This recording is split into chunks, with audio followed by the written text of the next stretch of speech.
नमस्कार दोस्तों। जैसा कि कल हमने अपनी क्लास में बाल मनोविज्ञान को देखा था, आज उसी को आगे कैरी ऑन करते हैं और आगे के टॉपिक पर चलते हैं।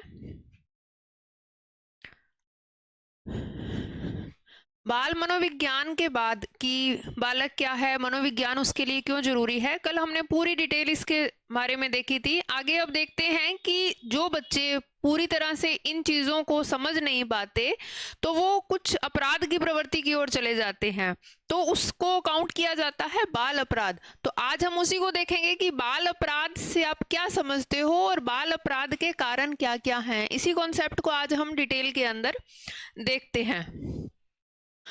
मनोविज्ञान के अनुसार कोई भी जन्म से अपराधी नहीं होता, वरन उसका जन्म के पश्चात ही अपराधी प्रवृत्ति उसकी हो जाती है। जैसे कल हमने देखा था कि बाल मनोविज्ञान क्या है, मैंने आप लोगों को बताया था कि मनोविज्ञान को इस तरह डील किया जाता है बच्चों के द्वारा। बच्चों की एजुकेशन में हम मनोविज्ञान को इस तरह समझ सकते हैं कि बच्चे के आचार व्यवहार में परिवर्तन किया जा सके और उसे सही दिशा दी जा सके।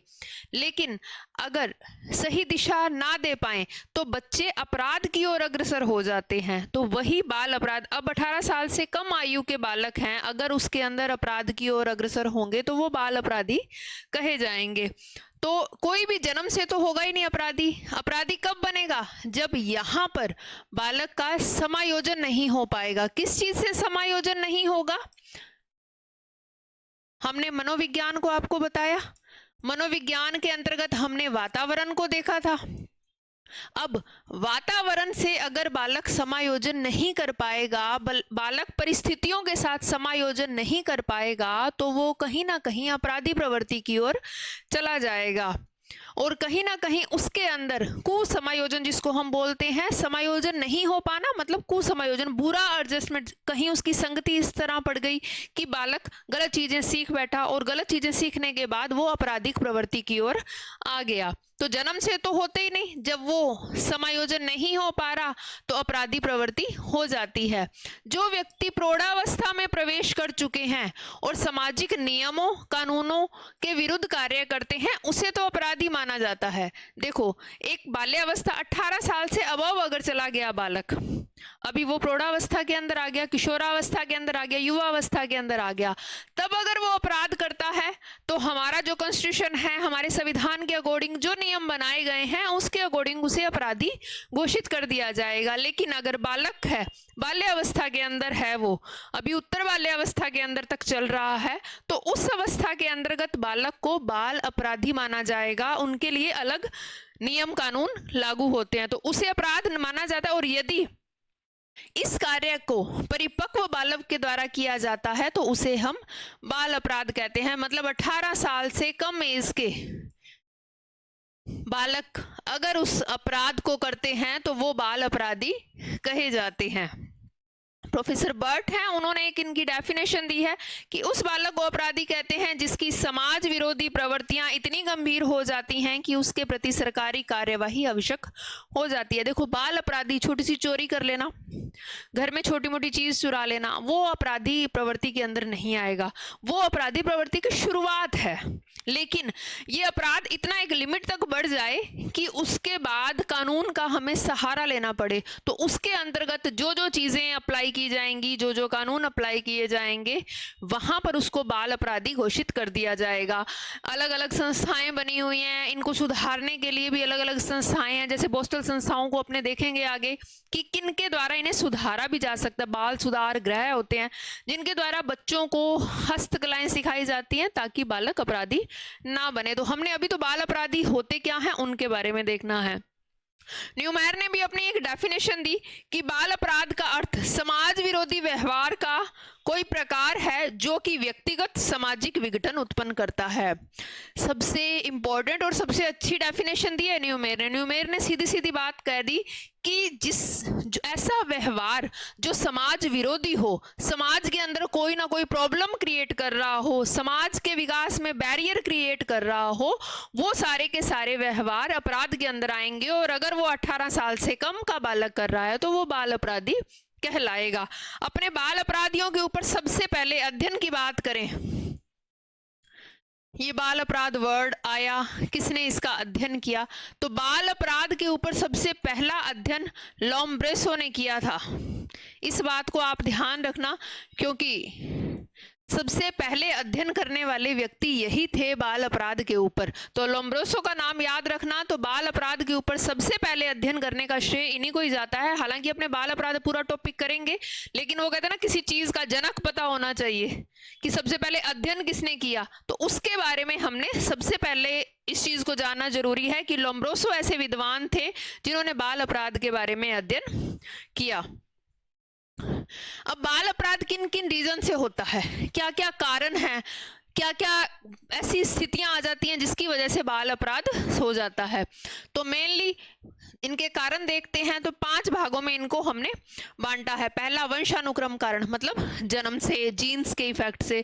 दूसरा शारीरिक कारण, कुछ फिजिकल डिसऑर्डर हो जाते हैं जिसके कारण भी बालक थोड़ा एडजस्ट नहीं कर पाता और इनमें चला जाता है। सामाजिक कारण, सोसाइटी के अंदर कुछ इस तरह का बिहेव हो जाता है जिसके कारण भी ये चीजें आ जाती हैं। आर्थिक कारण, कई बार फाइनेंशियली इश्यू के कारण भी बालक बाल अपराध की प्रवृत्ति के अंदर चले जाते हैं। और मनोवैज्ञानिक कारण, जैसा कि इस पिक्चर के अंदर आपको दिखाई दे रहा है, मनोवैज्ञानिक कारण भी सबसे बड़ा रोल प्ले करते हैं। बच्चे का नीरस हो जाना, बच्चे को बात बात पर टोका जाना, बच्चे के साथ इस तरह का बिहेव करना कि वो घर में, परिवार में, समाज में, परिस्थितियों में एडजस्ट ही नहीं कर पा रहा। तो ये मेनली रीजन रहते हैं बालक के अपराधी बनने के कारण। सबसे पहला कारण हम देखते हैं वंशानुक्रम। देखो, लोम्ब्रेसो आपको बताया, सीजर लोम्ब्रेसो आ गए यहाँ, उन्होंने वंशानुक्रम के बारे में बताया, क्योंकि बाल अपराध का मेन जो अध्ययन है इन्होंने ही किया था, तो उनका नाम हमारे सामने आ गया है। सीजर लोम्ब्रेसो थे, उनका मत क्या है कि अपराध का कारण वंशानुक्रम है, क्योंकि जो बच्चे अपराधी होते हैं उनके कुछ विशेष प्रकार के शारीरिक व मानसिक लक्षण होते हैं। क्या कुछ सिम्टम्स पहले ही दिखाई देने लग जाते हैं? वंशानुक्रम मेन रीजन क्यों है? क्योंकि कुछ सिम्टम्स बालक के अंदर पहले ही दिखाई देने लगते हैं कि ये बालक अपराधी बनेगा। शारीरिक लक्षण देखो क्या होंगे। सबसे पहले हीन और स्वास्थ्य, मतलब उसका जो स्वास्थ्य है वो गिरा हुआ रहेगा, बच्चा हेल्थ वाइज थोड़ा सा डाउन रहेगा, उसकी स्थितियां हैं हेल्थ को लेकर वो सही नहीं, अनबैलेंस चलती हैं, ये अपराधी प्रवृत्ति को प्रभावित करते हैं। देखो, जब हीन भावना, हीन शब्द अगर हमारे आसपास है, ये जो फीलिंग्स है अगर वो हमारे आसपास है, हम अपने आप को सबसे डाउन समझ रहे हैं कि मुझे कुछ भी नहीं आता, मैं कुछ कर ही नहीं सकता, जब ये भावना आ जाती है स्वास्थ्य को लेकर भी मेनली, तब बालक अपराधी प्रवृत्ति का बन जाता है। जब हीन भावना पूरे अपने अपर लेवल पर चली जाए, तब हीन भावना सभी में आती है, सभी बालक होते हैं कि मुझसे ये नहीं होगा, लेकिन अगर उनको मोटिवेशन थोड़ा सा मिल जाए तो वो आगे काम कर सकते हैं। लेकिन अगर ये हीन भावना दिल के अंदर पूरा घर कर जाए तो कह सकते हैं कि भाई वो बालक अपराधी जरूर बनेगा। दूसरे शारीरिक कारण, वंशानुक्रम कारण हो गए हमारे। शारीरिक और सामाजिक कारण के अंदर, इसके अंदर देखते हैं कि बाल अपराध के सामाजिक कारणों को भी 2 भागों में बांटा है। समाज में कौन कौन आता है? परिवार आ गया हमारा, विद्यालय आ गया हमारा, ये सारी चीजें आती हैं उसके अंदर। तो सबसे पहले पारिवारिक कारण, अगर परिवार टूटा हुआ है, मतलब अलग अलग हैं, मदर फादर अलग अलग रहते हैं, रोज का झगड़ा होता है, तो कहीं ना कहीं बालक अलग प्रवृत्ति का हो जाएगा और उसके अंदर एंगर इश्यूज सबसे ज्यादा आने लग जाएंगे और बालक कहीं ना कहीं आपराधिक प्रवृत्ति का हो जाएगा। 99% केसेस के अंदर, 99 नहीं कह सकते, 70-30 का रेशियो रहता है कि 70% केसेस के अंदर इस तरह हो जाता है कि बालक आपराधिक प्रवृत्ति में चला जाता है। लेकिन अगर उसे सही दिशा दे दी जाए, वही 30%, तो बालक सही दिशा में जाकर उसी एंगर को अपना टारगेट बनाकर चीजें अचीव भी कर लेता है। तो पारिवारिक कारण के अंदर सबसे पहला हम देखते हैं टूटा हुआ परिवार। देखो, बालकों के अपराधी बनने में टूटे परिवार का मुख्य हाथ होता है। जिस परिवार में पति पत्नी के बीच आपस में अलगाव रहता है, मतलब आपस में झगड़े होते रहते हैं, ऐसे परिवारों का संतुलन बिगड़ जाता है, जिसे एक साथ लेकर चलना कठिन होता है। ऐसे परिवारों के बच्चे अपराध करने लगते हैं। अभी मदर और फादर दोनों ही बच्चे की केयर नहीं कर पा रहे, वो आपस के झगड़ों के अंदर इतना उलझे हुए हैं कि कुछ उन्हें समझ ही नहीं आ रहा, तो वो बच्चे की केयर नहीं होगी और बच्चा कहीं ना कहीं अपराध की ओर अग्रसर हो जाएगा, क्योंकि घर से इतना वो फ्रस्ट्रेट हो चुका है, इतना उसका माइंड बहुत ज्यादा फ्रस्ट्रेट हो चुका है, जिसके कारण वो बाहर की चीजों में इंटरेस्ट लेना स्टार्ट करेगा। और बाहर की चीजें कोई भी हो, उसके अंदर वो इंटरेस्ट ले रहा है जिसकी वजह से उसका माइंड जो है वो अनबैलेंस हो जाएगा। दूसरा रीजन रह जाता है अशिक्षित माता पिता, जिनके माता पिता अशिक्षित होते हैं और वे अपने बालकों को ठीक निर्देशित नहीं कर पाते, जिसके परिणाम स्वरूप बच्चे गलत व्यवहार करना शुरू कर देते हैं। देखो, ह्यूमन बीइंग का नेचर है कि गलत चीजों की ओर हम जल्दी अट्रैक्ट होते हैं। नेचुरली प्रोसेस है ये कि गलत चीजों की पकड़ करनी हो तो हम जल्दी करते हैं, लेकिन अच्छी चीजों की जब पकड़ करनी हो वो धीमे प्रोसेस के अंदर होता है, धीरे धीरे वो होता है। जब बालक के माता पिता अशिक्षित हैं, उन्हें पता ही नहीं कि हमारा बालक क्या कर रहा है, तो वो अपने बच्चों को सही रूप से सही दिशा निर्देश दे नहीं पाते, जिसके कारण क्या रीजन रहता है कि कहीं ना कहीं उनकी पकड़ कमजोर हो जाती है अपने बच्चों पर, और बच्चे कहीं ना कहीं झूठ बोल के उल्टे सीधे काम करना स्टार्ट कर देते हैं। और जैसे ही वो उल्टे सीधे काम किए तो क्या प्रोसेस रहता है कि बच्चे गलत संगति के अंदर पड़ जाते हैं, और जैसे ही गलत संगति में पड़ेंगे वो नेचुरली कहीं ना कहीं आपराधिक प्रवृत्ति की ओर जाया जाएगा। माता पिता का तिरस्कार सबसे बड़ा रीजन रहता है। माता पिता द्वारा जब तिरस्कार किया जाता है, अगर बात बात पर माता पिता के द्वारा बच्चों को डिमोटिवेट किया जाए, बच्चों को बार बार दुत्कारा जाए, तो कहीं ना कहीं बालक है वो अपराधी प्रवृत्ति की ओर हो जाएगा। तिरस्कार करना मतलब बच्चा कुछ भी कर रहा है, बच्चा XYZ कुछ भी कर रहा है, तो उस चीज को उसके लिए डिमोटिवेट करना कि ये तेरे काम का नहीं है, ये तुझसे नहीं होगा। तो बालकों पर माता पिता के व्यवहार का सबसे अधिक प्रभाव पड़ता है, क्योंकि बालक ने पूरा दिन माता पिता के अंडर रहना है। बाद में स्कूल जाना स्टार्ट करेगा तो सबसे पहला समाज बालक का क्या है, उसका परिवार। तो जब बालक को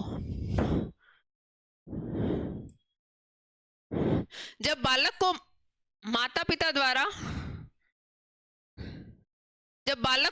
पिता द्वारा तिरस्कार प्राप्त होता है तो उसके मन में विरोध की भावना जागृत हो जाती है। बालक उनके प्रति ही रिवेंज लेने लग जाता है कि ये मम्मी ने ऐसा कहा, ये पापा ने ऐसा कहा, मुझे इनसे बदला लेना है।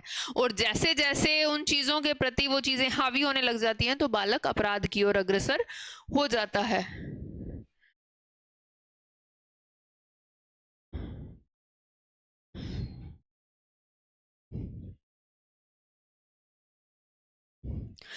फिर परिवार के कुछ बाहरी कारण भी आ जाते हैं। सबसे पहले उचित मनोरंजन संबंधी साधनों की कमी। अगर बालक को मनोरंजन के पूरे साधन अवेलेबल ना हो, कहीं ना कहीं उसके अंदर बुरी आदतें लग जाती हैं और बालक अपराध की ओर चला जाता है। जहां उचित मनोरंजन संबंधी साधनों का अभाव होता है वहां कुछ बालक बुरी आदतों जैसे जुआ, ताश, मारने पीटने की आदत और स्पेशली यौन अपराध की प्रवृत्ति बच्चे में पैदा हो जाती है, जिससे वह अपराधी हो जाता है। अब खेलने के लिए कुछ नहीं है तो बच्चा बाहर गया, देखा कि कार्ड्स खेले जा रहे हैं तो बालक उनके साथ कार्ड्स खेलने लगा। बच्चे ने देखा कि मारपीट करके एक मनोरंजन शुरू में, छोटे बच्चों के लिए शुरू में मनोरंजन है, जैसे घरों में अक्सर हम देखते हैं बालक को गाली निकालना सिखाया जाता है, बच्चे को मारपीट करना सिखाया जाता है, उस टाइम खुश होते हैं, लेकिन बाद में वही जब प्रवृत्तियां ऊपर हावी होने लग जाती हैं तो वो अपराध की ओर चली जाती हैं। ये मेनली बच्चे में ये आदतें जब आ जाती है ना तो बालक नेचुरली है गलत संगति में जाएगा और अपराध करेगा ही करेगा। संगी साथी भी सबसे बड़ा रोल प्ले करते हैं। अगर बच्चों की संगति सही है तो बालक अपराध की ओर नहीं जाएगा, और अगर संगति गलत है तो उसे गलत काम करने के लिए उसके दोस्त सबसे ज्यादा प्रोत्साहित करेंगे। जैसे घर से चोरी करके लाना चीजों की, और फ्रेंड्स मोटिवेट कर रहे हैं कि नहीं तू ले आ पैसे तो हम ये चीज कर लेंगे, तू ये उठा ला हम ये कर लेंगे।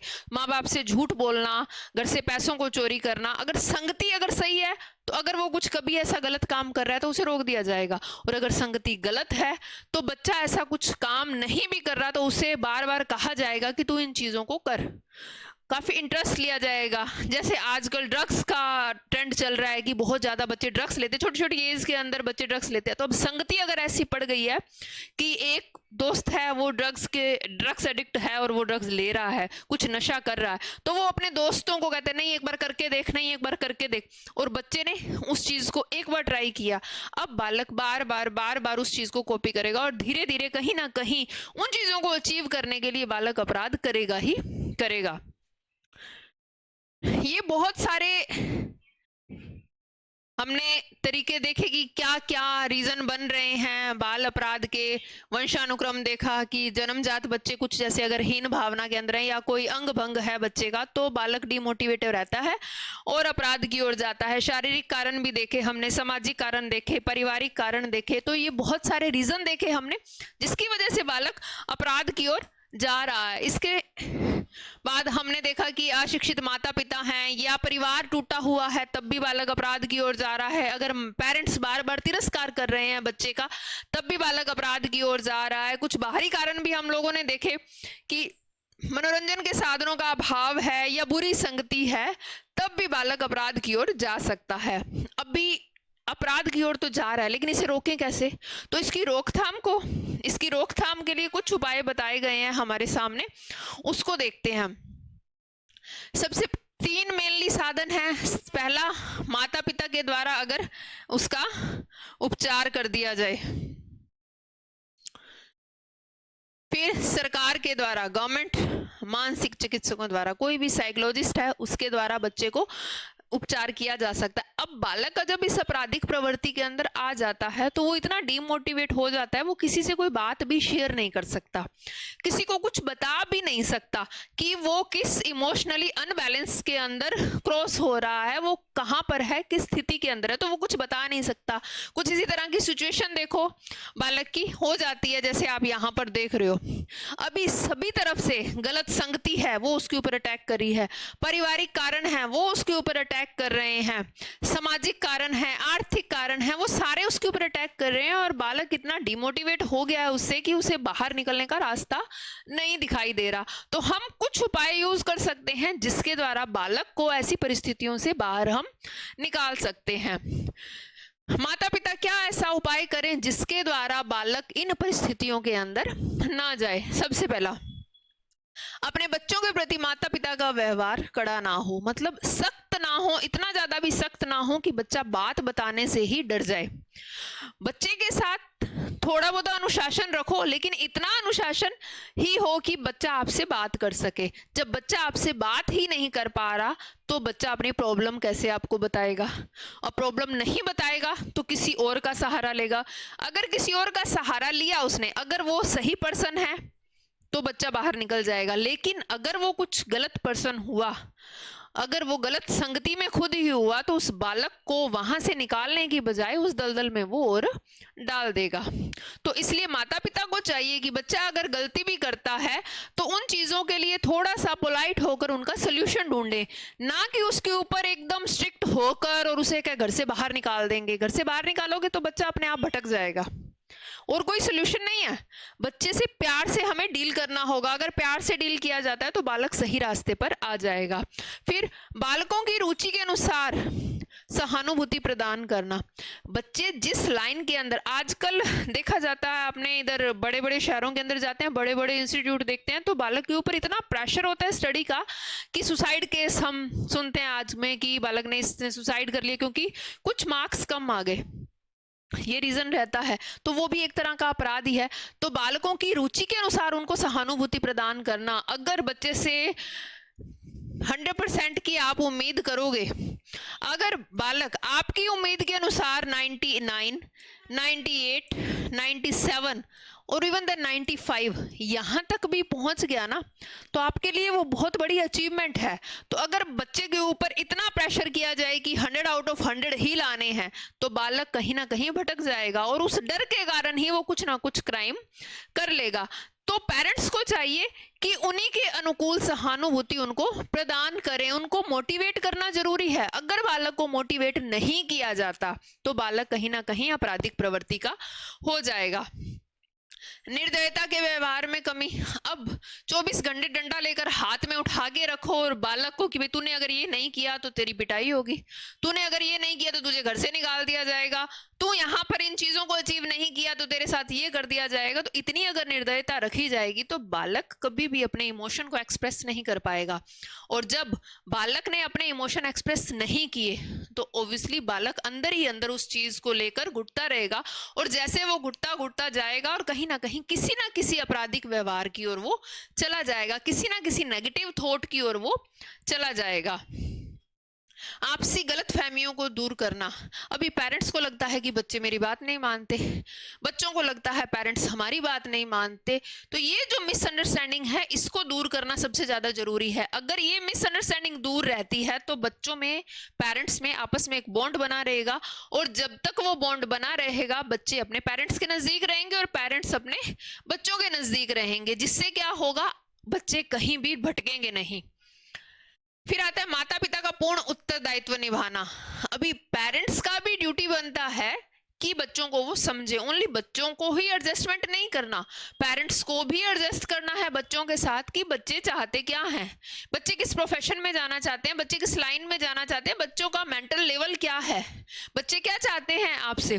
तो वो पेरेंट्स को भी पूरी तरह उत्तरदायित्व निभाना चाहिए कि बच्चे जो चीज चाहते हैं अगर वो उनके लिए सही है तो उन्हें उस दिशा के अंदर ले जाएं, और अगर वो सही नहीं भी है तो उन्हें इस तरह डील किया जाए कि उन्हें सही दिशा में आप टर्न तो करो, लेकिन एक तरीके से, ऐसा नहीं कि जबरदस्ती नहीं तुझे यही करना है तो ये करना ही पड़ेगा, नहीं ऐसा नहीं हो, थोड़ा प्यार से उनको डील करके सही दिशा दी जा सकती है।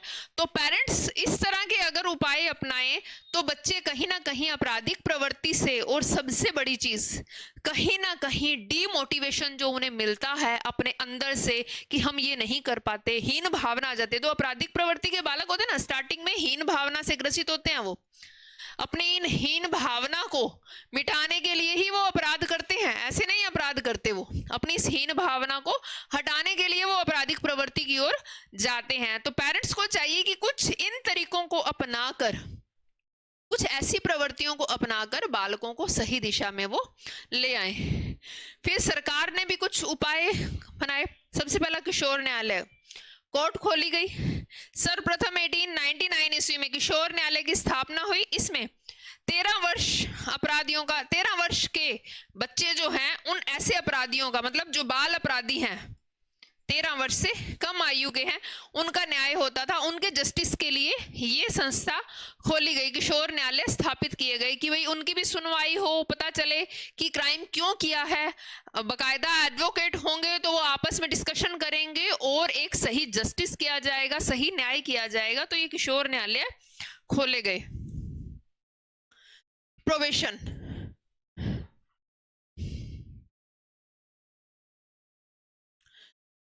देखो 40 से 50 वर्ष पहले, सबसे पहले ये इंग्लैंड और अमेरिका जैसे देशों में, भारत में तो बहुत बाद में आया, पहले वहां पर था। इंग्लैंड और अमेरिका जैसे देशों में यह प्रभावी रूप से चली आ रही संस्थाएं हैं। यूपी के अंदर 1498 में फर्स्ट ऑफेंडर्स प्रोबेशन एक्ट पास हुआ और ये सुधार गृह, ये प्रोबेशन बनाए गए। अब प्रोबेशन के अंदर क्या किया जाता है कि बालकों को वहां रखा जाता है कुछ टाइम पीरियड के अंदर और उन्हें अलग अलग शिक्षा दी जाती है, जिससे कि वो आगे जो आने वाला अपना प्रशिक्षण टाइम जिसको बोलते हैं, प्रशिक्षण एजुकेशन दी जाती है, जिसको हम बोलते हैं आगे के लिए कुछ कार्य सिखाए जाता है, हस्तकला टाइप,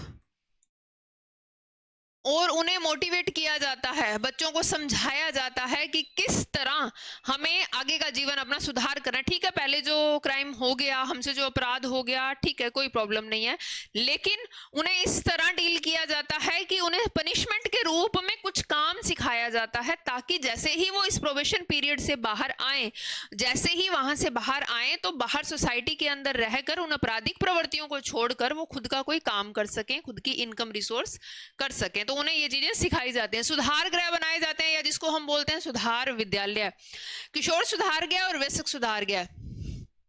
अब इसमें क्या किया जाता है, तरह तरह के उद्योग सिखाए जाते हैं। वहां पर देखो ओनली हस्तकला का कार्य सिखाया जाता था, यहाँ पर हर टाइप के बिजनेस की एजुकेशन दी जाती है। एजुकेशन देकर बालकों को सिखाया जाता है कि किस तरह अपनी लाइफ को उन्होंने सेटअप करना है। गलती से संगति के कारण या फिर कोई भी रीजन हुए, पारिवारिक, सामाजिक, आर्थिक, पीछे जो हमने कारण पढ़े उनमें से कोई भी रीजन हो गए हैं, अब उन रीजन से अपराध भी हो गया है, लेकिन अगर अपराध हो गया है तो क्यों ना उसको सुधारा जा सके। उस अपराध का जितना पनिशमेंट था उस बेस के ऊपर उन्हें अलग अलग शिक्षा दी जाती है कि किस तरह, मनोवैज्ञानिक शिक्षा भी दी जाती है उनको कि किस तरह चीज़ों से मूव ऑन किया जाए, बाहर निकला जाए, किस तरह चीज़ों को डील किया जाए। फिर उन्हें अलग अलग काम सिखाए जाते हैं, कुछ टेक्निक, जिसका जिसमें इंटरेस्ट है, कोई टेक्निकल डिपार्टमेंट में इंटरेस्ट रखता है तो उन्हें उन चीज़ों की शिक्षा दी जाती है, कोई बिजनेस माइंड है उसके अंदर वैसी शिक्षा दी जाती है। तो अलग अलग शिक्षाएं यहाँ पर दी जाती हैं। सुधार गृह में रखकर कार्य सिखाया जाता है। यह गृह औद्योगिक स्कूल के नाम से भी जाना जाता है। इसको औद्योगिक स्कूल भी कहा जाता है क्योंकि यहाँ पर उद्योग करने की शिक्षा दी जाती है कि यहाँ से जैसे ही बालक बाहर निकलेगा तो बालक क्या करे, क्योंकि स्टडी, बच्चा क्योंकि आपराधिक प्रवृत्ति के हैं तो ऑब्वियसली स्टडी नहीं करेंगे इतना, क्योंकि वो अपराध की प्रवृत्ति के अंदर चले गए हैं, कोई ना कोई क्रिमिनल माइंड है उनका, तो वो कर नहीं पा रहे। तो यहाँ पर उनको उद्योग की शिक्षा दी जाती है। इसमें नए नए कार्य सिखाए जाते हैं जिससे अपराध करना स्वयं छूट जाता है। कहावत है ना, खाली दिमाग शैतान का घर होता है। अब बच्चा फ्री रहेगा तो कुछ ना कुछ ऐसे उल्टे सीधे काम करेगा, लेकिन यहाँ पर बच्चे को फ्री रखा ही नहीं जाता। बच्चे को कोई ना कोई काम सिखाया जाता है, किसी भी तरह का काम सिखा दिया जाता है जिसकी वजह से बालक को समय नहीं मिलता, और समय ना मिलने के कारण अपराध स्वतः ही उसकी प्रवृत्ति छूट जाती है। बोस्टल स्कूल बनाए गए। बोस्टल स्कूल सबसे पहले 1902 में सर्वप्रथम स्केल्स बाइस ने इंग्लैंड में बनाए थे ये स्कूल, और एक तरह का जेल खाना था ये, और गैर सरकारी था। अब जेल होगी, ओब्वियसली बच्चों को कहाँ पनिशमेंट है, जेल में रखा जाएगा, लेकिन इसका मेन पर्पस कुछ और था। जेल के अंदर तो जैसे अब बड़े हैं, अगर कोई क्रिमिनल है तो वो जेल में रखा जा रहा है, तो लेकिन यहाँ पर कुछ अलग सिस्टम रहता था स्कूल्स का। अपराधियों को सुधारने का काम किया जाता था यहाँ पर, ना कि जेल में रखा, सजा काटी और वो बाहर, कुछ काम नहीं किया, लेकिन यहाँ पर उन्हें सुधारने का काम किया जाता था। इसमें 16 से 21 वर्ष के अपराधी रखे जाते थे, मतलब जो अभी उत्तर बाल्यावस्था के अंदर, बाल्यावस्था से बाहर निकले हैं लेकिन पूर्णतः किशोर अवस्था में भी नहीं आए हैं, तो बीच की जो अवस्था के अंदर बालक होते हैं वो इस जेल के अंदर रखे जाते हैं। इन्हें हम बोस्टन स्कूल कहते हैं। इन विद्यालय में अपराधी स्वयं अपराध करना छोड़ देते हैं। यदि फिर नहीं छूटता तो ऐसे बालक बंदी गृह में भेज दिए जाते हैं। पहली बात तो छोड़ दिए जाते हैं ऐसे अपराध करने, लेकिन अगर कोई बालक इस तरह का है, इतनी ज्यादा आपराधिक प्रवृत्ति के अंदर जा चुका है कि उससे वो अपराध नहीं छूट रहा, तो फिर जैसे ही वो अडल्ट एज के अंदर आया, किशोरावस्था के अंदर आया, जो नॉर्मल बंदी गृह है, कारावास होते हैं, वहां उन्हें भेज दिया जाता है वापिस से। थर्ड जो सबसे इंपॉर्टेंट रहता है, उन्हें समझाकर बुझाकर अलग अलग तरीकों के द्वारा, मनोवैज्ञानिक चिकित्सक द्वारा। अब देखो, पारिवारिक थे, वहां पर भी माता पिता थे सिर्फ समझाने के लिए। हमने गवर्नमेंट के देखे तो अलग अलग संस्थाएं बना दी गई। अब यहाँ पर क्या, एक साइकियाट्रिस्ट की हेल्प ली जाती है, एक मनोवैज्ञानिक की हेल्प ली जाती है, जिसके द्वारा अलग अलग ऑब्जर्वेशन मेथड के द्वारा बालक को सुधारा जाता है। देखो, इनमें बालकों के मनो अभिनय द्वारा, क्रीड़ा द्वारा शिक्षा देना, सामूहिक बालकों में एकत्र करके अपराध को रोकने का प्रयास करना, तो ये चीजें यहाँ पर की जाती हैं, और इन्हीं के आधार पर उपचार किया जाता है ताकि बच्चा मोटिवेट हो सके। मोटिवेट जितना होगा बालक स्वतः ही उस चीज को छोड़ देगा। पहले जो हमने 2 कारण देखे, बच्चा अपराध कर रहा है, उसको रोका जा रहा है वहां पर। गवर्नमेंट के जो जितने भी उपाय देखे, वहां तो बच्चा अपराध करके बोस्टन स्कूल के अंदर आ रहा है, तो अलग अलग जगह पर आ रहा है अपराध करके, लेकिन यहाँ पर बालक जिसने अपराध किया उसको हाईलाइट नहीं किया जाएगा, हाईलाइट नहीं किया जाएगा, और धीरे धीरे लोगों के साथ मिलकर ही उसे सुधारने का प्रयास किया जाएगा। तो देखो, एक ये यहाँ पर पिक्चराइजेशन के अंदर आप देख रहे हो, एक बालक है, किस तरह उसको मोटिवेट करके बड़े ही इजी मेथड के द्वारा उसे समझाया जा रहा है। नेक्स्ट, अब देखो, इन मनोवैज्ञानिक मेथड के अंदर हमने क्या किया, खेल के द्वारा अलग अलग खेल खिलाकर बच्चे को माइंड डाइवर्ट किया गया। तो अभी वो किस तरह के खेल हैं जिनके द्वारा बालक को मोटिवेट किया जा सकता है। अभी जैसे छोटे होते हम लोगों को कहानियां सुनाई गई कि सच बोलना चाहिए, झूठ बोलना पाप है, छोटी छोटी स्टोरी सुनाई गई हमें, तो जिसके बेस के ऊपर, जैसे अब बताया कि लालच गलत होता है, तो हमें लोमड़ी की कहानी सुना दी, कभी किसी की कहानी सुना दी, तो वो एक प्ले वे मेथड था जिसके द्वारा हमें चीजें सिखाई गई कि ये काम हमारे लिए गलत है, और ये नैतिक शिक्षा जैसे पहले एक सब्जेक्ट लगता था, तो उसके अंदर हमारे को मॉरल वैल्यूज सिखाई जाती थी। मॉरल वैल्यूज सिखाई जाती थी कि क्या चीजें हमारे लिए सही हैं और क्या, ताकि हम आपराधिक प्रवृत्ति के अंदर ना जाएं। आपराधिक प्रवृत्ति के अंदर नहीं जाएंगे तो ओब्वियसली जो सरकार के द्वारा वो स्कूल खोले गए, अलग अलग संस्थाएं खोली गई, तो वहां तक पहुंचने का सवाल ही नहीं उठता। खेल के बारे में बात करते हैं। खेल एक सार्वभौमिक क्रिया है, सभी जगह खेल सकते हैं, घर, बाहर, स्कूल में, बैठे बैठे आप एक रूम में हो वहां पर भी हम खेल सकते हैं। जब से व्यक्तित्व के जब से व्यक्ति के अस्तित्व के बारे में इतिहास गवाही देता है, तब से उसकी खेल की प्रवृत्तियों की जानकारी भी हमें मिलती है। कि देखो, चाहे हम वैदिक काल की बात करें, चाहे किसी भी काल के अंदर आप चले जाओ, तो खेल की बात करें तो वहां पर सभी जगह खेल हमारे को दिखाई देगा, और उसके द्वारा ही मेंटल एक स्ट्रेस है उस चीज को हम बाहर निकाल सकते हैं। बालक युगों से खेल खेलते आ रहे हैं। सभी देश, समाज, जाति के बालक अपनी रुचि के अनुसार, सामर्थ्य के अनुसार खेलते हैं। खेल वस्तुतः मनुष्य को सुख प्रदान करने वाली एक प्रक्रिया है। आप बहुत ज्यादा स्ट्रेस में हो, बच्चों के साथ खेलने लग जाओ, आपका स्ट्रेस अपने आप आउट हो जाएगा। कहीं स्पोर्ट्स के अंदर जो है, कहीं ना कहीं मेंटली स्ट्रेस कम हो जाता है उससे, जो उसके मानसिक स्ट्रेस को है वो मिटा देते हैं। उसका जो मानसिक स्ट्रेस है आ रहा है, उसके अंदर जो भी तनाव आ रहा है उसको मिटा देते हैं, तथा उसके जीवन की प्रेरणा देने का कार्य ये खेल करते हैं। हमारे जीवन को एक मोटिवेशन देने का काम करते हैं। अभी देखो, बैठे हैं फ्री, अगर उसी फ्री बैठने की जगह हम किसी स्पोर्ट्स एक्टिविटी के अंदर चले जाएं, आउटडोर हो इंडोर हो, उससे कोई फर्क नहीं पड़ता, खेलने से मतलब है हमें। तो खेल एक ऐसा फैक्टर है, आपने देखा होगा छोटे बच्चे, प्ले मेथड उनके लिए यूज किया जाता है बालकों को सिखाने के लिए। अलग अलग टॉयज, ब्लॉक्स लेकर आते हैं जिसके द्वारा बालक उन चीजों से कहीं ना कहीं अट्रैक्ट हो सके और खेल सके। अब एक बच्चा स्कूल आ रहा है, लेकिन स्कूल में कोई भी टॉय नहीं है, कोई खिलौना ही नहीं है खेलने के लिए, तो बालक स्कूल आने से थोड़ा सा कतराएगा कि मैडम वहां बिठा कर सारा दिन पढ़ाती है हमें। अब यही उसी स्कूल के अंदर क्या हुआ, बहुत सारे खिलौने रखे हुए हैं। नर्सरी, प्री नर्सरी क्लास आपने देखा होगा, प्ले स्कूल देखे होंगे, वहां पर बहुत सारे खिलौने होते हैं। वो खिलौने बच्चे को अट्रैक्ट करते हैं, और बच्चा स्कूल आने की जो स्ट्रेस है उससे ऊपर आ जाता है कि अभी स्ट्रेस नहीं है मेंटली। क्यों? क्योंकि वहां उसने खेलना है, और खेलना आज आप हो, हम हैं, आज भी कोई स्पोर्ट्स एक्टिविटी जो हमारी फेवरेट हो, हमारे टाइम में अंदर अगर वो एक्टिविटी हमें दिखती है, तो अगर हम किसी स्ट्रेस में भी है ना, तो उस एक्टिविटी को देखकर एक बार अब अपना स्ट्रेस भूल जाते हैं। तो कहीं ना कहीं स्ट्रेस आउट होने के लिए ये जो प्ले मेथड है सबसे इंपॉर्टेंट रोल प्ले करता है। खेल पूर्ण रूप से अपने लिए खेली जाने वाली क्रिया है जिसके पीछे कोई लक्ष्य, कोई उद्देश्य निहित नहीं होता। देखो, ऐसा नहीं है कि खेल किसी उद्देश्य से खेले जा रहे हैं, नहीं, किसी उद्देश्य से नहीं खेले जा रही है, ये सिर्फ अपने आप की सेटिस्फैक्शन के लिए है कि ये खेल मुझे पसंद है। हर किसी का कोई ना कोई एक्टिविटी फेवरेट होती होगी, किसी का इंडोर होगा, किसी का आउटडोर होगा, तो हर किसी का कोई ना कोई एक्टिविटी फेवरेट होता है। ये किसी स्पेशली पर्पस से नहीं कि नहीं मुझे आज स्ट्रेस है, मैंने आज खेलना है, मेरी स्ट्रेस को आउट करने के लिए मैंने खेल, नहीं, ये नॉर्मल एक्टिविटी है हमारे माइंड की। हमारा पसंदीदा खेल अगर कोई हमारे सामने उस चीज को खेल रहा है, तो हम अपनी चीजों को भूलकर उसमें ध्यान देने लग जाते हैं कि वो क्या खेल रहा है, कैसे खेल रहा है। और अगर हमें उसके बारे में नॉलेज है तो वहां पर आके नहीं ऐसे खेलते हैं, हम बहुत खेले हुए हैं ये, तो इस तरह बार बार ये चीजों को हम डिफाइन करते हैं।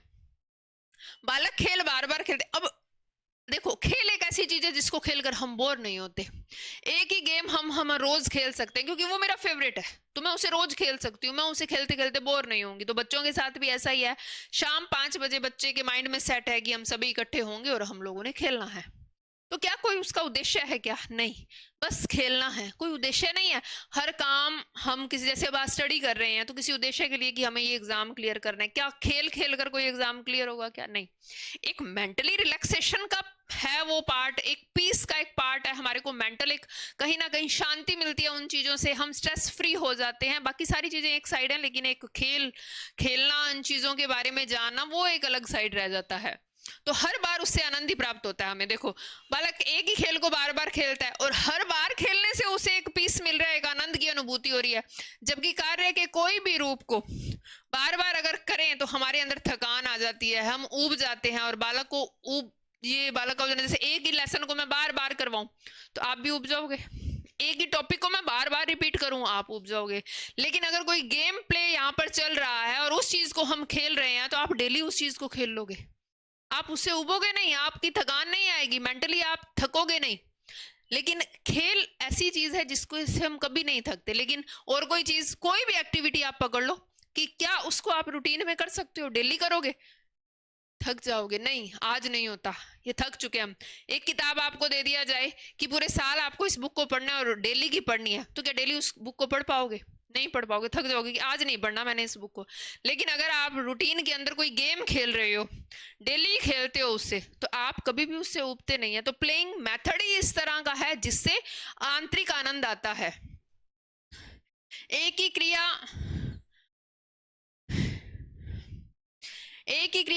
खेल और कार्य दोनों ही हो सकती हैं। इस उद्देश्य के साथ साथ जोड़ दिया जाए, देखो एक ही एक्टिविटी है वो खेल भी हो सकती है और कार्य भी हो सकती है। जैसे प्री नर्सरी के अंदर जब बच्चा पढ़ रहा है तो उसे प्लेइंग मेथड से सिखाया जाता है।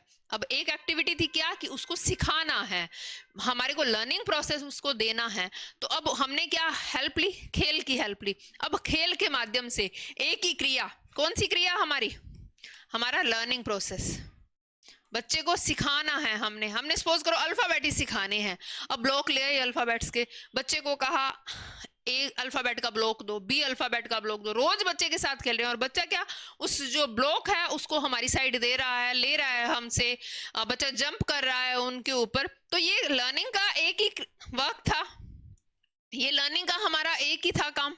अब उसको हमने क्या किया, खेल भी बना दिया और एक्टिविटी भी बना दी, हमारा कार्य भी बना दिया, तो दोनों हो गए ना। तो कहते हैं कि प्लेइंग मेथड एक ऐसा है जिसके द्वारा आप लर्निंग इजीली करवा सकते हो, बच्चे को सही दिशा में ले जा सकते हो। वस्तुतः खेल लक्ष्य के साथ साथ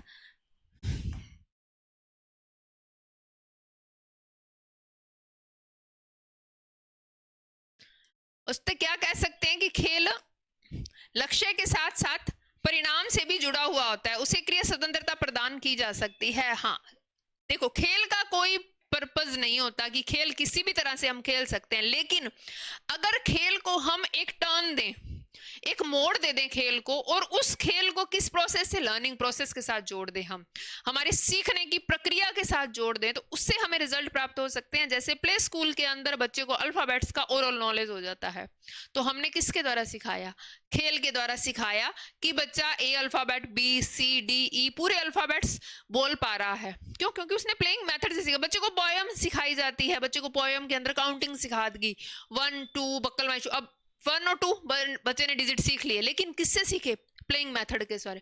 3 4 आगे पोयम का उसने टर्म बोली, 5 6 इस तरह पूरी करके 10 करके बच्चे ने पोयम के जरिए उन चीजों को सीख लिया, लेकिन बच्चे को पता भी नहीं चला, बच्चे के द्वारा वो लर्निंग प्रोसेस कंप्लीट हो गया।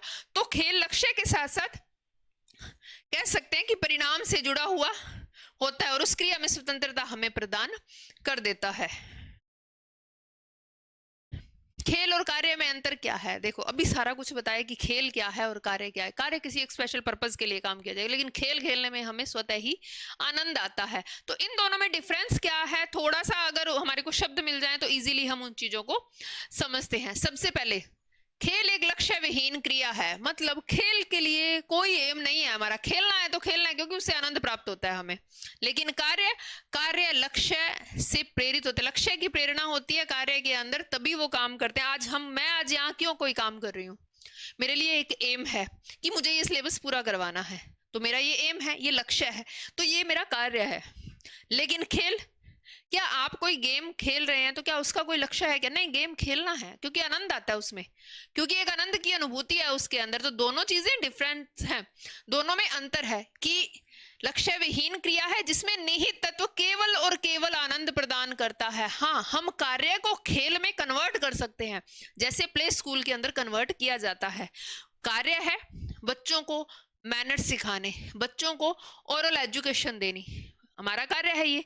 लेकिन हमने प्लेइंग मेथड यूज किया, उस प्लेइंग मेथड से क्या हुआ कि वो वर्क कंप्लीट हो गया हमारा। तो कार्य के लिए हम प्लेइंग मेथड यूज कर सकते हैं, लेकिन प्लेइंग मेथड खुद में एक आनंद देने वाला कार्य है, कह सकते हैं हम।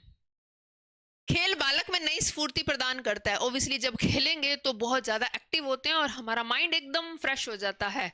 लेकिन अगर कोई काम कर रहे हैं तो शारीरिक और मानसिक थकान होगी। लेकिन अगर उसमें गेम नहीं है, प्लेइंग मेथड नहीं है, तो किसी भी कार्य को करने में हम थकान महसूस करते हैं। आज मैं काम कर रही हूँ, आप लोगों को पढ़ाना, ये काम है। अभी मैं लगातार बोलती रहूं 3 से 4 घंटे अगर मैं यहां बोल रही हूं, तो क्या शारीरिक और मानसिक थकान उत्पन्न नहीं होगी? ऑब्वियसली होगी।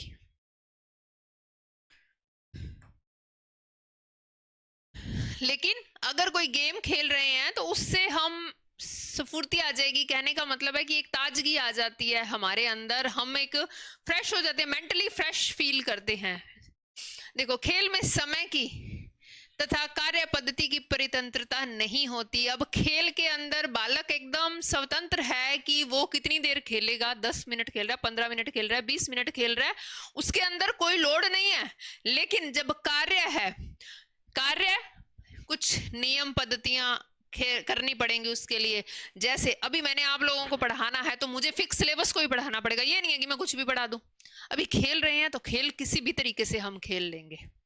गेम स्पोर्ट्स के अंदर है तो किसी भी तरीके से, हाँ कुछ दायरे हैं, रूल रेगुलेशन है, लेकिन वो रूल रेगुलेशन भी आनंद देते हैं। जैसे क्रिकेट खेल रहे हैं तो पता है कि 11 खिलाड़ी हैं, फुटबॉल खेल रहे हैं, बैडमिंटन खेल रहे हैं, हर किसी के अपने अपने नियम हैं, लेकिन वो स्पोर्ट्स आपको थकाने वाला नहीं है।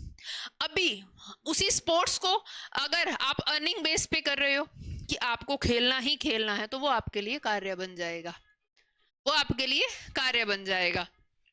तो वहां पर परितंत्रता नहीं होती, दूसरे के ऊपर डिपेंड नहीं है आप खेलने के लिए। अभी शाम को खेलना है सब बच्चों ने, तो क्या एक बच्चा दूसरे के ऊपर डिपेंड है क्या खेलने के लिए? तू आ जाना खेल लेना, ओके ठीक है आगे। अगर 10 बच्चे हैं, एक नहीं आया तो 9 भी खेल लेंगे और फ्रीली खुशी खुशी खेल लेंगे वो। तो कहीं ना कहीं उनमें परितंत्रता नहीं होती। जबकि खेल के अतिरिक्त कार्य में अपने बड़ों के द्वारा बनाए गए जो नियम हैं और समय की सीमितता की बाधा होती है। अभी क्रिकेट पर चलते हैं। क्रिकेट के अंदर टाइम पीरियड लिमिट है कि इतने ओवर खेलने हैं, इतने खिलाड़ी होंगे, इतने लोग खेलेंगे, 2 खेल रहे हैं आमने सामने, तो फिक्स नियम है। जो हमसे पहले बड़े जो थे उन्होंने कुछ रूल रेगुलेशन बना दिए हैं, तो उन्हीं के अकॉर्डिंग खेल रहे हैं। लेकिन अभी जो प्लेइंग मेथड से अभी क्रैच के अंदर ही आते हैं, क्योंकि हमने क्रैच के अकॉर्डिंग सिलेबस कर रहे हैं, तो क्रैच के अंदर ही जाते हैं। मैडम ने सिखाया कि अल्फाबेट्स हैं ABCD, आप लोगों ने ये ब्लॉक हैं और खेलो। अभी कुछ बच्चे तो पटक के फेंक रहे हैं, कुछ झूला झूल रहे हैं उनके ऊपर, तो क्या कोई बाउंडेशन हुई क्या उनके ऊपर? वो जैसे मर्जी कंफर्टेबल वे के अंदर खेलेंगे। अभी शाम को मोहल्ले के अंदर जो बच्चे खेलते हैं, क्या उनके ऊपर कोई बाउंडेशन होती है क्या? नहीं, इस तरीके से खेलना है, ऐसे दौड़ना है, ऐसे बैठना नहीं, वो फ्री माइंड से अपने खेलते हैं। खेल का परिणाम गौण होता है, इनडायरेक्ट मिलता है। खेल का परिणाम कभी भी डायरेक्ट नहीं मिलता। अब खेल रहे हैं तो आनंद की अनुभूति हमारे अंदर है। मेरे लिए उस खेल का अलग आनंद होगा, आपके लिए उस खेल का अलग आनंद होगा। सबकी अलग अलग फीलिंग्स है उस खेल के लिए, जिसके अंदर जिसको जो अच्छा लगता है उसको वैसी आनंद की अनुभूति होगी। तो वो गौण है, दिखाई नहीं देता। लेकिन अगर कोई काम कर रहे हैं उसका रिजल्ट हमें दिखाई देगा। आपने एग्जाम दिया, मार्कशीट आई आपकी, गौण है क्या? वो नहीं, वो आपको स्पष्ट दिखाई दे रही है कि आपने ये काम किया, उसका ये रिजल्ट आया, ये आपके मार्क्स आ गए। तो खेल में परिणाम गौण होता है, जबकि कार्य में परिणाम प्राथमिक होता है। अगर हम कोई काम कर रहे हैं तो उसका रिजल्ट हमारे लिए फर्स्ट प्रेफर रखेगा, नहीं तो उस काम को करने का कोई फायदा नहीं। तूने ये काम किया, ये ठीक तरीके से नहीं हुआ, कैसे पता चला? क्योंकि रिजल्ट हमारे लिए वैल्यू करता था। तो रिजल्ट ने जब वैल्यू किया, वो खेल अपने आप ही कन्वर्ट हो गया कार्य के अंदर। अभी कार्य की आवश्यकता सफलता परिणाम पर निर्भर करती है। कोई काम क्यों करेंगे? जब तक हमें उसे सफलता नहीं मिलती हम उस काम को करते रहेंगे। आज ये आप कोर्स कर रहे हो, जब तक कोर्स कंप्लीट नहीं होगा इसको कैरी ऑन करेंगे। आप इसको पढ़ोगे जब तक आपका सर्टिफिकेट आपके हाथ में नहीं आ जाता। तो आपका कार्य का परिणाम क्या हुआ? आपका सर्टिफिकेट। वो सर्टिफिकेट कार्य। और अभी आप कैरम खेल रहे हो, लूडो खेल रहे हो, तो इसका क्या है? कभी हार कभी जीत, तो आपके ऊपर बाउंडेशन तो नहीं है ना कि भाई ठीक है हार गए तो आनंद आया खेलने में, बात खत्म थी वो। जबकि खेल की सफलता असफलता का प्रश्न उससे मिले आनंद से जुड़ा होता है। देखो, आनंद शब्द जहां पर आ जाए तो इट्स मीन वो है हमारा प्लेइंग मेथड, हमारा खेल, हमारी खुशी, हमारा आनंद जहां पर वैल्यू करता है वो खेल है, वो हमारा प्लेइंग मेथड है। देखो, कार्य बार बार करने से, फर्स्ट पॉइंट भी हमने पढ़ा था, कार्य अधिक बार करने से नीरसता आती है। अब एक की बुक को बार बार आप पढ़ते जाओगे तो क्या बोर नहीं होगे? हो जाओगे। जबकि खेल हम रोज खेल सकते हैं, बार बार खेल रहे हैं और अधिक आनंद आता है कि अब तो हम उसमें परफेक्ट हो गए हैं। क्रिकेट खेलना स्टार्ट किया था, बैट पकड़ना नहीं आता था, आनंद आता था खेलने में, लेकिन ना तो बैट पकड़ना आता है ना बॉलिंग करनी आती है। अभी डेली खेल रहे हैं, आनंद आ रहा है, आनंद आ रहा है, और अभी बैटिंग के अंदर हम एकदम परफेक्ट हो गए हैं तो और आनंद आएगा खेलने के अंदर। बॉलिंग के अंदर हम एकदम परफेक्ट हो गए हैं तो और आनंद आएगा उसके अंदर खेलने में। लेकिन कार्य के अंदर कुछ इस तरह का प्रोसेस नहीं रहता। कार्य हम करते करते बोर हो जाते हैं, थक जाते हैं कि एक ही काम को कितनी बार दोहराएं, बार बार नहीं किया जाता। आ गया बस ठीक है, खत्म। और अभी क्रिकेट खेलना आ गया तो क्या क्रिकेट खेलना बंद कर दोगे आप? नहीं, और ज्यादा खेलोगे कि अभी तो मुझे आने लगा है, अब तो मैं खेलूंगा, मुझे और आनंद आ रहा है। बालक के विकास में खेल बहुत अधिक महत्व रखते हैं। खेल के द्वारा केवल शारीरिक तथा बुद्धि ही प्रभावित नहीं होती, वरन जीवन के समस्त पहलुओं के, परंतु वास्तव में प्रारंभिक जीवन में खेल बालक को, देखो अपने बात करें प्रारंभिक जीवन हमारा, जो जन्म से बात करें तो उसके अंदर जो खेल है ना, हमारे डेवलपमेंट का बैकबोन माना जाता है, हमारी जो रीढ़ की हड्डी है। जो बालक नहीं खेलते उनसे पूछो कि जो बालक नहीं खेल पाते, अगर कोई हैंडीकैप्ड बालक है वो नहीं खेल पा रहा, वो उन चीजों को देखकर आनंद ले रहा है। अभी दौड़ लगाई जा रही है, बालक खेल रहे हैं कि तू वहां तक दौड़ के दिखा, मैं वहां तक दौड़ के दिखाती हूँ, वो चीजें खेली जा रही हैं, और वो एक बालक जो हैंडीकैप्ड है वहां पर वो उस चीज को देख रहा है, तो उसके अंदर होगा कि मैं कैसे खेलूं। और आपको पता होना चाहिए, मनोवैज्ञानिक बेस के ऊपर अपन बात करें तो आपको पता होना चाहिए कि जो बालक जितना कम खेलता है मेंटली, वो बालक उतना ज्यादा आगे जाकर डिस्टर्ब रहता है, और जो बालक जितना ज्यादा अपने साथी मित्रों के साथ खेलता है वो मेंटली उतना ज्यादा डेवलप रहता है। फिजिकली भी वही ग्रोथ करेगा जो मेंटली भी ग्रोथ कर रहा है, और मेंटली वही ग्रोथ करेगा जो फिजिकली भी साथ में ग्रोथ कर रहा है। तो अपन कह सकते हैं कि प्रारंभिक जीवन में जो खेल है उसको बालक के विकास की रीढ़ की हड्डी माना जाता है, बैकबोन। हमारे शरीर में जो रीढ़ की हड्डी है, अगर वो ना हो तो क्या हम चल सकते हैं? नहीं, आप बिस्तर पर बढ़ जाओगे। तो शरीर को चलाने का काम हमारी बैकबोन करती है। अगर वो बैकबोन नहीं है, हमारी रीढ़ की हड्डी नहीं है, तो हम उठ बैठ नहीं सकते, लेटे रहेंगे चारपाई पे। तो क्या सभी काम हो जाएंगे? कोई काम नहीं होगा। तो हमारे जीवन की, प्रारंभिक जीवन की जो बैकबोन है वो स्पोर्ट्स ही है, वो खेल ही है, जो छोटे मोटे हम खेल खेलते रहते हैं। केवल बालकों के लिए ही नहीं, हर अवस्था में खेल महत्वपूर्ण है। अब आपको कि हम तो बड़े हो गए, हम नहीं खेलते, लेकिन अगर अभी भी आप स्ट्रेस में हो तो अगर स्पोर्ट्स के अंदर जाते हो, उन एक्टिविटी के अंदर जाते हो, तो आप स्ट्रेस फ्री हो जाओगे। तो खेल हर एज के अंदर एक इंपॉर्टेंट रोल प्ले करता है। इस संदर्भ में गुलीक जी ने कहा है कि खेल एक क्रिया है जिसके द्वारा हम अपनी इच्छा अनुसार स्वतंत्रता पूर्वक करते हैं, कि हम जितने भी हमारे मेथड हैं, जितने भी हमारा मेंटली प्रोसेस काम करता है, हमारा दिमाग कैसे काम करेगा, कैसे काम करेगा। अगर हम कोई किताब पढ़ रहे हैं तो वो किताब है, उसी के अकॉर्डिंग हमारा दिमाग चल रहा है कि हाँ ये भी पढ़ना है, वो भी पढ़ना है। अभी ये स्पोर्ट्स के अंदर हम है, बिंदास खेलने को कहा जा रहा है कि आज बैडमिंटन खेलते हैं, क्रिकेट खेलते हैं, या XYZ कोई भी गेम है, आपके एरिया का कोई भी गेम है, अगर उसको खेल रहे हैं तो कहीं ना कहीं एक फ्रीडम फील होती है। क्योंकि आजकल के बिजी शेड्यूल के अंदर स्पोर्ट्स के लिए कहीं जगह ही नहीं निकल पाती। सब लोग परेशान है अपने बिजी शेड्यूल से, क्योंकि डेली का वही काम करना है तो निरस्ता आ जाती है। तो अगर स्पोर्ट्स हो, उसके पार्ट के अंदर एक हम कॉलम स्पोर्ट्स का बना लें, तो कहीं ना कहीं हम स्ट्रेस फ्री उन चीजों से रहने लग जाएंगे। वैलेंटाइन महोदय ने इसके संदर्भ में एक कोटेशन दी है कि जो क्रिया खेल के लिए की जाती है यही खेल क्रिया कहलाती है। मतलब ऐसा काम जो हम खेलते खेलते करते हैं, वो सारी की सारी चीजें हम अचीव कर सकते हैं बाय प्लेइंग मेथड के द्वारा। खेल आनंददायक होता है, खेल का उद्देश्य खेल ही है, ये नहीं, वो कहते हैं ना खेल को खेल की भावना से खेलना चाहिए। अब उसमें भी आप कंपटीशन करने लग गए हो कि नहीं मैं जीत के दिखाऊंगा, और कहीं ना कहीं वो चीजें आपको स्ट्रेस देने लग जाएंगी। खेल को हमेशा खेल की भावना से ही खेलना है हमने, इसका उद्देश्य मेनली खेल ही है। हारना जीतना वैल्यू नहीं कर रहा, वो सिर्फ आपको आनंद की अनुभूति लेना वैल्यू कर रहा है। खेल में किसी प्रकार की बाध्यता नहीं होती। खेल लंबे समय तक खेलकर शारीरिक मेहनत की जाती है, परंतु फिर भी उसमें ऊबता नहीं आती, कभी भी हम उससे ऊबते नहीं हैं, तथा थकान का अनुभव नहीं होता उसमें, क्योंकि खेल स्वेच्छा से खेला जाता है तथा उसमें कोई बाह्य दबाव नहीं होता।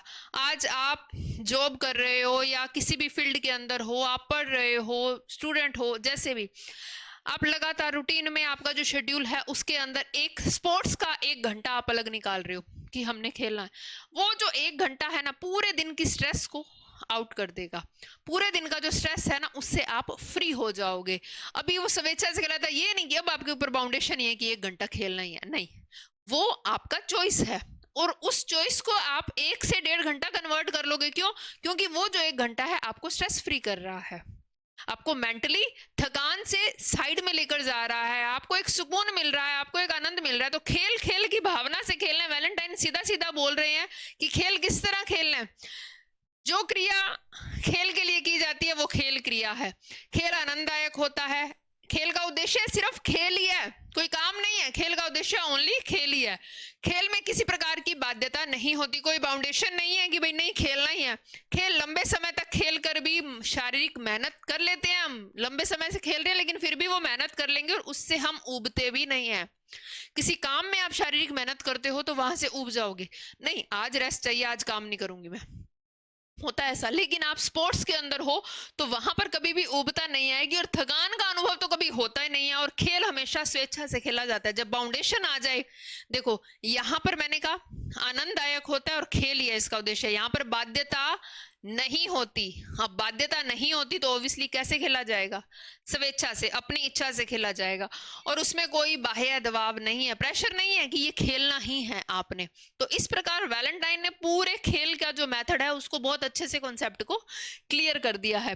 खेल के लिए स्वतंत्रता आवश्यक है, वही बाध्यता अगर आ गई तो खेल का कोई मतलब ही नहीं है। क्योंकि खेल किसके लिए है? आनंद के लिए है। खेल किसके लिए? मेंटली स्ट्रेस फ्री होने के लिए है। तो जहां पर बाध्यता आ गई वो खेल है ही नहीं। बाध्यता आ गई तो वो क्या बन जाएगा? वो बन जाएगा हमारा कार्य, हमारा वर्क, हमारी ड्यूटीज। तो ये चीजें तो करते हैं। इन चीजों से निकलने के लिए तो हम किस में आ रहे हैं? खेल में आ रहे हैं। तो खेल के लिए स्वतंत्रता आवश्यक है। इस प्रकार जो भी कार्य हमें आनंद प्रदान करता है और स्वतंत्रता से किया जाता है, स्वेच्छा से किया जाता है, वह खेल हमारा कहलाता है। तो इनडायरेक्टली और डायरेक्ट खेल का मतलब क्या है? आनंद की अनुभूति। खेल का मतलब क्या है? हमारे अंदर स्ट्रेस फ्री होना। हमारा खेल का मतलब क्या है? स्वतंत्रता। खेल का मतलब क्या है? मेंटली फ्री होना। तो किसी भी चीज से जब ऊब जाते हैं तो वो खेल नहीं है। ऐसा अगर गेम है जिससे आप ऊब रहे हो तो वो आपके लिए आनंद की अनुभूति नहीं देगा और वो खेल की श्रेणी में नहीं आएगा। वो किसकी श्रेणी में आ जाएगा? वो कार्य की श्रेणी में आ जाएगा। तो बहुत अच्छे से क्लियर कर दिया है वैलेंटाइन ने, गुलिक ने। और पहले जो हमने डिफरेंस किया तो खेल और कार्य में दोनों में क्या डिफरेंस है, बहुत अच्छे से क्लियर हो गया है। अभी बता सकते हैं कि खेल कितने टाइप्स के होते हैं। ये देखो, साइकिलिंग खेल है, बॉक्सिंग खेल है। क्यों? क्योंकि इसमें आनंद आ रहा है। वॉलीबॉल, कोई भी एथलीट की क्रिया जिसके द्वारा आप फिजिकली ग्रोथ कर रहे हो, सारे के सारे स्पोर्ट्स के अंदर आ जाएंगे, आ रहे हैं। ये सारे के सारे खेल हैं। 2 टाइप्स के खेल हो सकते हैं, एक जिसके अंदर हम फिजिकली एक्टिव रह रहे हैं और जिसके अंदर दूसरा जिसके अंदर हम मेंटली एक्टिव रह रहे हैं। अभी लूडो खेल रहे हैं, उसमें भागना दौड़ना तो नहीं पड़ता, वो भी खेल है। अभी मोबाइल के अंदर कोई गेम खेला जा रहा है, वो भी खेल ही है, जिससे आनंद की अनुभूति हो रही है। अब वो दोनों ही तरह से आ सकते हैं। कई बार फिजिकली स्ट्रेंथ से आ जाते हैं, कभी मेंटली स्ट्रेंथ से आ जाते हैं, लेकिन आनंद उसमें मिलना जरूरी है। तो खेल के टाइप्स देख लेते हैं। एक होता है सक्रिय खेल और एक होता है मनोरंजक या असक्रिय खेल, जिसको बोलते हैं, जिसके अंदर हम फिजिकली एक्टिव नहीं है। सक्रिय खेल के बारे में बात करते हैं। सक्रिय खेल यह खेल है जिसमें बालक को आनंद स्वयं अपनी क्रियाओं के परिणाम स्वरूप आता है। बालक खेलों के माध्यम से आनंद प्राप्त करता है और अधिकांश बालक सक्रिय खेल खेलना ही पसंद करते हैं। किंतु इन खेलों में कुछ तथ्य प्रभावित होते हैं। जैसे सक्रिय खेल है, अकेले नहीं खेल सकते हम। खेल सकते हो क्या अकेले? सक्रिय खेल नहीं खेला जाता, उसके लिए दोस्तों का होना पास में जरूरी है, फ्रेंड सर्कल।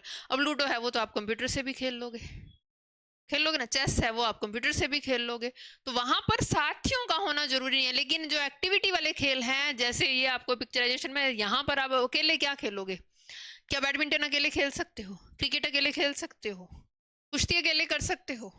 नहीं कर सकते। तो इन चीजों के लिए हमें फ्रेंड सर्कल की जरूरत है। तो सक्रिय खेल जो होते हैं उसमें हमें साथियों की आवश्यकता पड़ती है। दूसरा, लड़कियों और लड़कों की तुलना में कम सक्रिय खेल खेलना पसंद करती हैं। अब लड़कियां हैं, कहते हैं लड़कों की तुलना में कम एक्टिविटी वाले गेम खेलना पसंद करती हैं। रीजन क्या, रीजन इसके पीछे रह सकता है? मेनली रीजन सोसाइटी, क्योंकि आजकल का जो टाइम पीरियड चल रहा है उसके अकॉर्डिंग लड़कियां और लड़कों के अंदर देखो वैसे तो सभी इक्वल हैं, लेकिन कहीं ना कहीं डिफरेंस मेंटली हम सब जानते हैं कि होता ही है। तो कहीं ना कहीं ये रीजन पड़ता है कि वो एक्टिविटी बेस्ड खेलना, जो गेम्स खेलना कम पसंद करती हैं बजाय लड़कों के। सक्रिय खेलों का बालक के स्वास्थ्य पर सीधा संबंध है। स्वस्थ बालक अधिक सक्रिय रहेगा, खेलना पसंद करते हैं। दुर्बल और बीमार बालकों की तुलना में स्वस्थ बालक अधिक एक्टिविटी, अब बीमार है तो कैसे एक्टिविटी, दौड़ लगानी है, अगर बच्चा बीमार है तो क्या वो दौड़ लगा पाएगा? नहीं लगा पाएगा। अभी कुछ और ऐसा दौड़ भाग वाला वॉलीबॉल खेलना है तो वो बालक अगर बीमार है तो क्या वो गेम खेल पाएगा? नहीं खेल पाएगा। तो ये चीजें रहती हैं।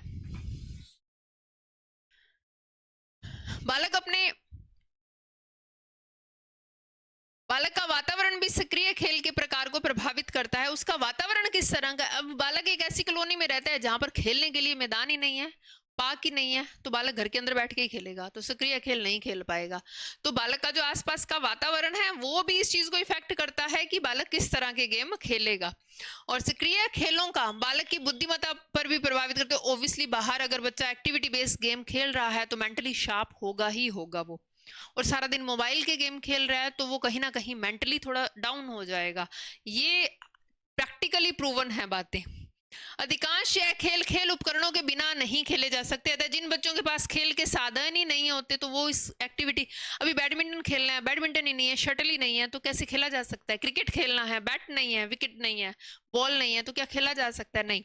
तो इनके लिए जिन साधनों की आवश्यकता होती है उन साधनों का होना भी आवश्यक है। अगर वो साधन नहीं है तब भी ये गेम खेलना पॉसिबल नहीं है। सक्रिय खेल कुछ और भी हैं।